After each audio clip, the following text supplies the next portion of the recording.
Hey everyone, today I'm going to show you how to install retractable tie-down. Installation is super easy, so let's get started. These retractable tie-down anchors are perfect for keeping your cargo secure.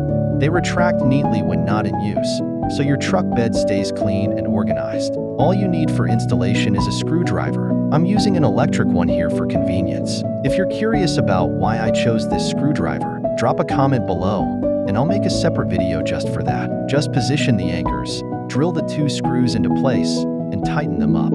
It's that simple. Once the screws are tight, you're all set. I initially thought these might not be compatible with my 2023 Ford F150, but they worked perfectly. I used them to secure my fishing rods and camping chairs during a 12-hour drive. They held up great on top of my tonneau cover in open air. Using these anchors is easy. Just pull them up until you hear a snap, which locks them in place.